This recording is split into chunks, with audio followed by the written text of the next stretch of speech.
السلام عليكم. هذه خبزة شاورما درتها اليوم وحبيت نشاركها معاكم. حنوريكم خطواتها وجدي بسم الله ما شاء الله. تمام. طبعا هذه هيك بعد لعجنتها وخليتها تستريح. تمام. طبعا عجينتها درت طاسة دقيق فرينة وطاسة السميد الناعم ناعم بكل السميد الناعم. تمام.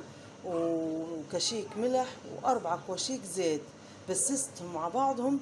بعدين خديت طاسة درت فيها 3 كواشيك حليب بودرة وحركتهم وقعدت نعجن بالمية والحليب. هذيك الحليب اللي خلطته سواء تبي تديري حليب الباكو او حليب البودرة كان عندك تذوبيه في المية. يعني عندي حليب البودرة دوبته في المية وقعدت نعجن به نصب بالتدريج بشوي بشوي لين تماسكت معايا وجدت معايا عجينة هيك بسم الله ما شاء الله زي ما توا وتجي خفيفة وسهلة. تمام. تخليها هيك ترتاح زي توا. بعدين تاخدي بالكورة وتحلي على سطح العمل نتاعك تصبي شوية زيت باش يساعدك وتحلي. تو نوريكم وتطيبها في الطاوة على النار. تو نوريكم ان شاء الله خطوة بخطوة وبندير هاني للشاورما. تمام. طبعا الشاورما بنديرها بالشاورما لكن انت بشن بتبي تحشاها بتديرها بالدجاج بتديرها بالطن بالمفروم بشن بتديرها.